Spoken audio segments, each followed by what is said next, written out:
मेरी दीदी ने अपने पति को तलाक दे दिया और वह हमारे घर आकर रहने लगी। एक दिन उन्हें तेज बुखार आ गया और चक्कर भी आने लगे। तभी हम उन्हें हॉस्पिटल लेकर गए। वहां जाकर हमें पता चला कि मेरी दीदी प्रेग्नेंट है। वो तो पिछले 1 साल से हमारे साथ ही रह रही थी, तो प्रेग्नेंट कैसे हो गई?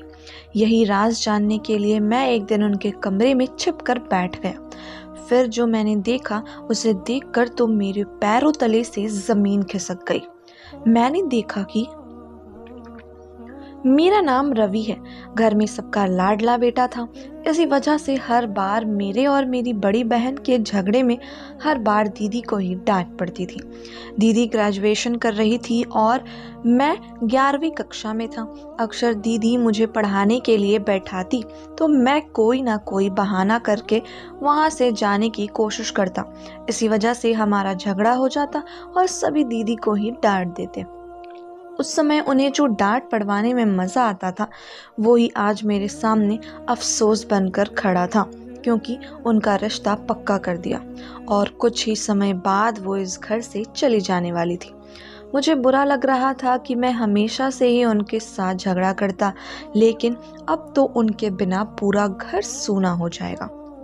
खैर, उस समय मैं बच्चा था और मुझे इतनी समझ भी नहीं थी कि क्या सही है और क्या गलत है। दिन कब निकल गए कुछ पता ही नहीं चला और कल मेरी दीदी की शादी थी। पूरे घर में तैयारियां जोरों शोरों से चल रही थी। सभी अपने अपने काम में व्यस्त थे। आखिर शादी का दिन आ गया। बारात भी आ चुकी थी। सभी लोग दूल्हे की बड़ाई कर रहे थे कि कितना सुंदर दूल्हा आया है। मैं भी खुश था कि मेरी बहन एक सुंदर लड़की थी और उसे सुंदर ही जीवन साथी मिल रहा है। लेकिन मेरे मन में एक बात और भी थी जो सभी भाइयों के मन में होती है कि सुंदरता उतना मायने नहीं रखती जितना अच्छा व्यवहार मायने रखता है। मेरी बहन बहुत सीधी और सरल स्वभाव की थी, इसलिए ये ही उपेक्षा मैं अपने जीजू से कर रहा था कि वो मेरी दीदी को कभी दुखी नहीं करेंगे। तभी पापा आकर मुझे इस सोच से बाहर निकालते हुए कहते हैं कि रवि, यहीं खड़े रहोगे क्या? अरे भाई, बारात आ चुकी है, बारातियों का वेलकम करो जाकर। मैं बारात की तरफ गया और सभी बारातियों को हाथ जोड़कर स्वागत किया। सभी लोग बहुत खुश थे और इसी खुशी के साथ मेरी दीदी की बड़ी ही धूमधाम से शादी संपन्न हुई। अब विदाई की घड़ी आ चुकी थी। सबके चेहरे उतरे हुए थे। आखिर हो भी क्यों ना, जब घर से बेटी विदा होती है तो हर किसी को रोना आता है। मेरे सामने तो हमारा पूरा बचपन आ खड़ा था। बड़ी ही मुश्किल से खुद को संभाल पाया और दीदी की विदाई की। अब सभी मेहमान भी चले गए और सामान वगैरह समेट कर सभी आराम करने चले गए। इतने दिनों से शादी की भागदौड़ ने सबको थका दिया था। कुछ दिन ऐसे ही निकले। आज दीदी और जीजू घर पर आ रहे थे। माँ सुबह से रसोई घर में पकवान बनाने में लगी थी, क्योंकि शादी के बाद पहली बार दामाद घर पर आ रहे थे। सब लोगों ने उनका स्वागत किया और बड़े ही प्यार से उनकी आवभगत की। आज पड़ोस की भी औरतें घर पर आ गई, क्योंकि शादी के बाद दीदी पहली बार घर पर आई थी, तो सब देखने आई थी कि वो कैसी लग रही है। साथ ही ससुराल के बारे में भी पूछना था। कुछ देर बाद में दीदी के पास गया और पूछा, दीदी सब खैर खबर है ना? कैसा है आपका ससुराल और जीजा जी आपका ख्याल रखते हैं कि नहीं? तभी दीदी हंसते हुए बोली कि बहुत अच्छा है, तेरे जीजू भी बहुत ख्याल रखते हैं।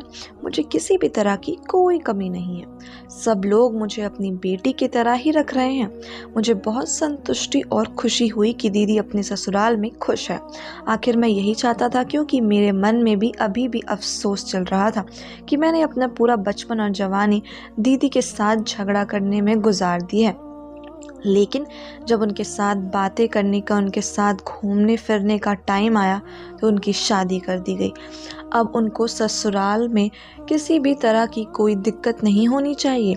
यही सोचते हुए मुझे बहुत खुशी महसूस हुई कि उन्हें जैसा मैंने सोचा था वैसा ही घर मिल चुका था। खैर, कुछ देर बातें करने के बाद खाना वगैरह खाकर वह लोग चले गए, क्योंकि जीजू को कोई काम था, इसलिए वो ज़्यादा देर रुक नहीं पाए। कुछ दिन ऐसे ही हंसी खुशी निकलती गई। एक दिन मेरे पास मेरे दोस्त का फ़ोन आया कि हमारे दूसरे शहर में एक बहुत अच्छी कंपनी खुली है, उससे मुझे जॉब लेटर आया है और अगर तुम्हें भी जॉब करनी है तो तुम उसमें अपना इंटरव्यू देकर आ सकते हो। मैंने अपने पापा से बात की और दूसरे दिन इंटरव्यू के लिए चला गया। मेरी किस्मत ने साथ दिया और मैं इंटरव्यू में पास हो गया। वहाँ पर मुझे बहुत ही अच्छी पोस्ट पर जॉब मिल चुकी थी। अच्छी कंपनी होने के साथ साथ सैलरी भी अच्छी थी। मैं दिन रात मेहनत करने लगा और कंपनी में अच्छे से पैसे कमाने लगा। मुझे कमाते देख पापा और माँ दोनों ही बहुत खुश थे।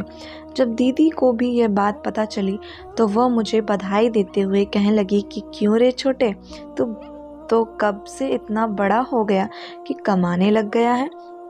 खैर, बहुत अच्छा हुआ कि तू कमाने लग गया। पापा की भी कुछ जिम्मेवारियों कम हो गई है, इसलिए अब तेरे लिए भी लड़की देखना शुरू करेंगे ताकि तेरे भी घर बस जाए। बहुत दिन तुमने मौज मस्ती कर ली। ऐसे ही हम दोनों बहन भाई काफ़ी देर तक एक दूसरे के साथ हंसी मजाक करते रहे।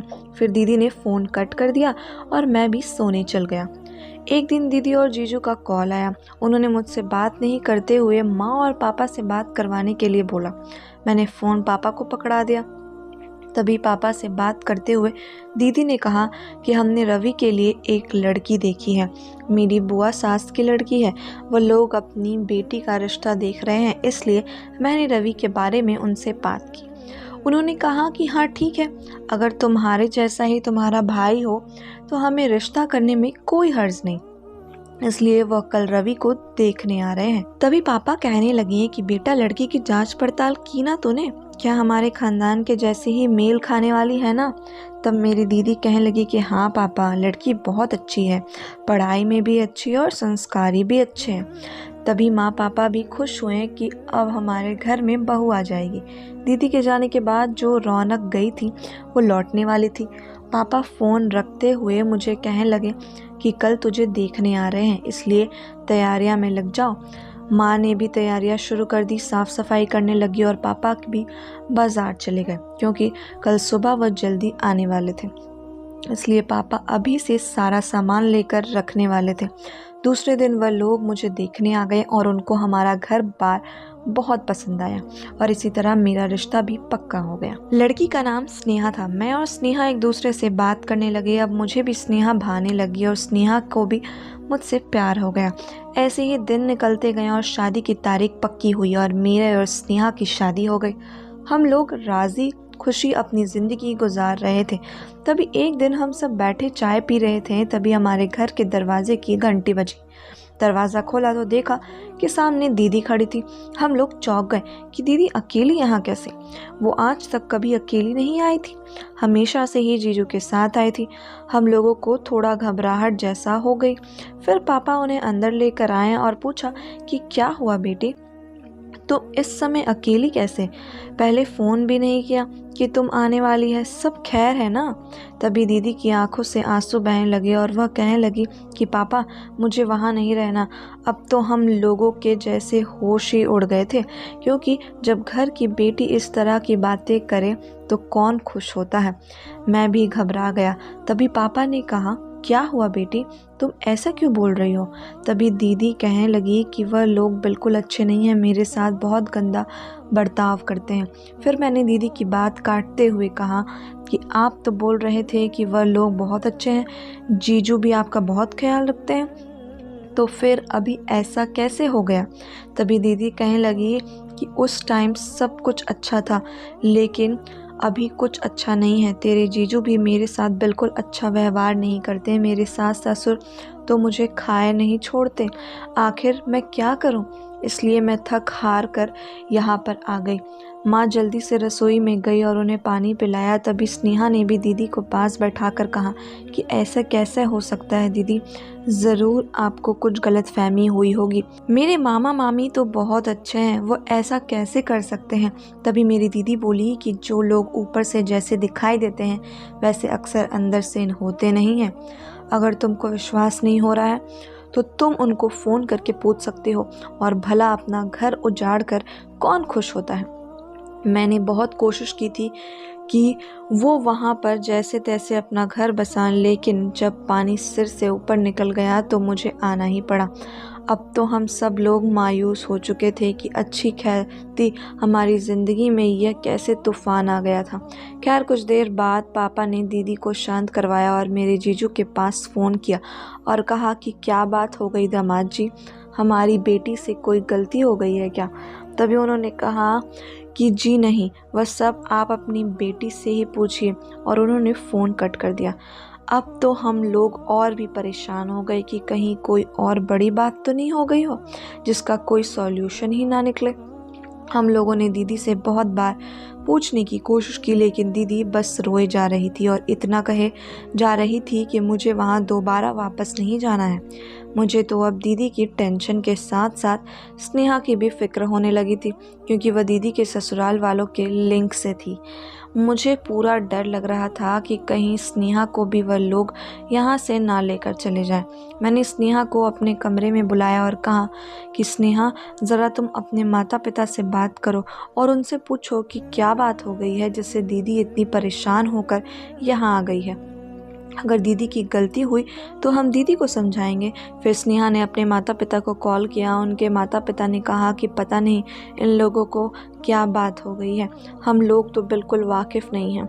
हम लोगों ने भी काफ़ी प्रयत्न किया कि उन लोगों से पूछने का, लेकिन उन लोगों ने कुछ नहीं कहा। इतना बोला कि उसकी ही गलती है। अब तो हम लोगों के ऊपर बहुत बड़ा दुखों का पहाड़ टूट पड़ा था। खैर हम लोगों ने दीदी को घर पर ही रहने दिया और दीदी के ससुराल से भी ना कोई फ़ोन ना कोई मैसेज आया। जीजू का भी कोई फ़ोन कॉल नहीं आया। उन्होंने भी शायद दीदी के रिश्ते तोड़ लिया था। अब बात तलाक तक पहुंच चुकी थी। एक दिन सब लोग बैठे थे तो दीदी ने पापा से कहा कि मुझे तलाक चाहिए। सब लोगों को एकदम से बहुत चक्का सा लगा कि तलाक, इतनी छोटी छोटी लड़ाई पर कौन तलाक लेता है? अगर कोई बात हो गई हो तो पहले बैठकर समस्या की जाए, अगर फिर भी ना बात बने तो तलाक तक बात जाती है। पापा कहने लगे कि मैं खुद जाऊंगा तुम्हारे ससुराल और तुम्हारे सास ससुर से बात करूंगा, उन लोगों से पूछूंगा कि आखिर मसला क्या है, आप लोग इतनी जल्दी इतना बड़ा फ़ैसला क्यों ले रहे हो। तभी मेरी दीदी कहने लगी कि उन लोगों का नहीं, यह फ़ैसला मेरा और अनिल का है। खैर दीदी को हमने बहुत समझाने की कोशिश की कि आप अपना घर बर्बाद मत कीजिए। तभी कुछ देर बाद वकील को लेकर जीजू भी आ गए और दोनों ने तलाक के कागजात पर साइन कर दिया। हम लोगों को बहुत दुख हुआ कि बसा बसाया घर उजड़ चुका था। आज किसी ने घर पर खाना नहीं खाया, क्योंकि इतनी बड़ी परेशानी जो हो गई थी। तभी दीदी ने सब लोगों से कहा कि आप लोग मेरी वजह से दुख मत हो, मैं उस घर में खुश नहीं थी। मैंने बहुत प्रयत्न किया लेकिन कोई बात नहीं बनी थी, तो मैंने तलाक दे दिया। क्या आप लोग नहीं चाहते कि आपकी बेटी खुशी से रहे? तभी माँ ने दीदी के सिर पर हाथ फेरते हुए कहा कि बेटा, हमने तो हमेशा से तुम्हारी खुशी चाही थी। अगर तुम्हें लगता है कि तुम उनके साथ खुश नहीं हो तो ये तुम्हारा फैसला है। खैर हम लोगों ने भी ये स्वीकार कर लिया। अब तो हम पहले जैसे होने लगे थे। खैर दुख तो होता ही है कि दीदी घर पर बैठी है, लेकिन फिर आखिर करते भी क्या। पापा ने भी बोल दिया कि कुछ साल रुक जाते हैं और उसके बाद दीदी की दूसरी शादी कर देंगे। लेकिन इसी बीच एक खुशी की बात यह थी कि स्नेहा के परिवार वालों ने कोई मसला नहीं किया। उन लोगों ने स्नेहा को ले जाने की बात नहीं की। खैर जैसे तैसे काफ़ी दिन निकल गए। अब दीदी का तलाक हुए 1 साल पूरा हो चुका था। 2 दिन बाद हम लोग बैठे चाय पी रहे थे, तभी दीदी अपना उतरा हुआ मुंह लेकर वहाँ आई। हम लोगों ने पूछा, क्या हुआ दीदी, सब खैर खबर है ना? तभी दीदी ने कहा, सब कुछ ठीक है, कुछ नहीं हुआ। लेकिन फिर जैसे ही स्नेहा ने दीदी को हाथ लगाकर देखा तो कहा कि दीदी को तो बहुत तेज़ बुखार आ रहा है। हम लोग घबरा गए। हमने कहा चलो हम डॉक्टर को दिखाते हैं। तभी दीदी ने कहा कि नहीं, डॉक्टर को दिखाने जैसी कोई बात नहीं है, मैं ठीक हूँ। दीदी ने कुछ दवाई ले ली लेकिन उससे कोई फ़ायदा नहीं हुआ। दीदी को चक्कर आना शुरू हो गया। हम लोग दीदी को लेकर हॉस्पिटल गए, वहाँ जाकर रिपोर्ट्स वगैरह करवाई, लेकिन जब रिपोर्ट आई तो हम लोगों के पैरों तले से ज़मीन ही निकल गई। रिपोर्ट में लिखा था कि दीदी प्रेग्नेंट थी। दीदी को तलाक हुए 1 साल हो चुके थे। 1 साल से वह हमारे घर में ही रहती थी, तो फिर वह प्रेग्नेंट कैसे हो गई? सब लोगों को बहुत अचंभा हुआ। हम दीदी से पूछते कि आखिर बात क्या है, तो दीदी बिना कुछ बताए अपने कमरे में चली जाती। हमने बहुत बार पूछा, लेकिन दीदी ने हर बार यही प्रतिक्रिया दी। एक दिन मैंने सब कुछ जानने के लिए दीदी के कमरे में छुप कर बैठने का प्लान किया और दूसरे दिन रात को उनको कमरे में छुप कर बैठ गया। यह बात मैंने स्नेहा को भी बताई थी। कुछ देर बाद जब दीदी कमरे में आ गई तो मैंने देखा कि दीदी ने अपने कमरे की खिड़की खोली और उसमें से जीजू को अंदर ले आई। मैं जीजू को देखकर चौंक गया कि उन लोगों को तो तलाक हो चुका था, लेकिन फिर ये सब कैसे? तभी जीजू दीदी के पास आए और उन्हें गले लगा लिया। अब तो मुझे रुका नहीं गया और मैं बाहर निकल गया। मुझे देखकर वो दोनों घबरा से गए। मैंने पूछा, ये सब क्या चल रहा है? आप लोगों को साथ ही रहना था, तो ये छुप छुप कर रहने की क्या ज़रूरत है? आखिर आप दोनों पति पत्नी हो। तभी दीदी ने कहा कि हम तुम्हें सारी बात बताएंगे, पहले तुम शांत हो। फिर मैंने सब लोगों से इकट्ठा कर लिया। वहाँ पर सब लोग आ गए। वैसे भी माँ पापा भी दीदी से नाराज़ थे, क्योंकि उन लोगों को जब से दीदी के प्रेग्नेंट होने की खबर पता चली, तब से दीदी के साथ उन्होंने बातचीत बंद कर रखी थी, क्योंकि उन लोगों को तो ऐसे ही लग रहा था कि दीदी ने कुछ गलत किया है, इसी वजह से वो प्रेग्नेंट हुई है। अब वह दीदी से नफरत करने लगे थे। लेकिन जब वह कमरे में आए और जीजू के वहाँ देखा तो कहा कि ये आदमी यहाँ क्या कर रहा है। तभी दीदी की आंखों में आंसू आ गए। दीदी कहने लगी कि दरअसल मेरे सास ससुर मेरे को बहुत तंग करते थे, इसमें अनिल को कोई कसूर नहीं था। आखिर वह करते भी तो क्या करते, इसलिए हम लोगों ने प्लान बनाया कि हम तलाक का नाटक करते हैं, जिसकी वजह से मेरे सास ससुर को मेरी कमी महसूस हो और वह सुधर जाए। हम लोग प्लान मुताबिक ही करने लगे और अनिल रोज़ मुझसे मिलने रात को आते थे। तभी पापा ने कहा कि यह बात तुम हम लोगों को भी बता सकती थी, हम लोगों को क्यों नहीं बताया? तभी दीदी कहने लगी कि अगर मैं आप लोगों को बता देती तो किसी तरह बात उन तक ही पहुंच जाती। मैं नहीं चाहती थी कि हमारे इस प्लानिंग पर पानी फिर जाए। हम लोग उन्हें सबक सिखाना चाहते थे, उनको एहसास दिलाना चाहते थे कि एक बहू को ऐसे तंग करना क्या होता है। जब उन लोगों को मेरी कमी महसूस होगी तो वो तुरंत सुधर जाएंगे। दीदी कहने लगी कि अनिल ने मेरी तरफदारी कर सकते थे, ना मेरे सास ससुर की, इसलिए इस नाटक के द्वारा सब कुछ सही करने का सोचा। हम लोगों को सब कुछ समझ में आ चुका था। माँ पापा को भी एहसास हो गया था कि वह दीदी को गलत समझ रहे थे और मेरी भी सारी गलतफहमी दूर हो गई थी। हम सब लोगों को यह जानकर बहुत खुश हुई कि दीदी का घर टूटा नहीं था, बल्कि ये दोनों तो अपने घर को जोड़ने की कोशिश कर रहे थे। और उन दोनों को एक साथ देखकर और उन दोनों को एक साथ प्यार देकर हम लोगों को बहुत खुशी हुई। ये सब देखकर मैंने और स्नेहा ने भी एक दूसरे से वादा किया कि कभी भी कोई दिक्कत आई तो हम एक दूसरे को साथ देंगे और ऐसे ही प्यार से रहेंगे। दीदी के इस नाटक से हम लोगों को बहुत बड़ी सीख मिली थी कि रिश्ता खत्म करने की बजाय उसे सुधारने का प्रयास किया जाए तो हल निकल ही आते हैं।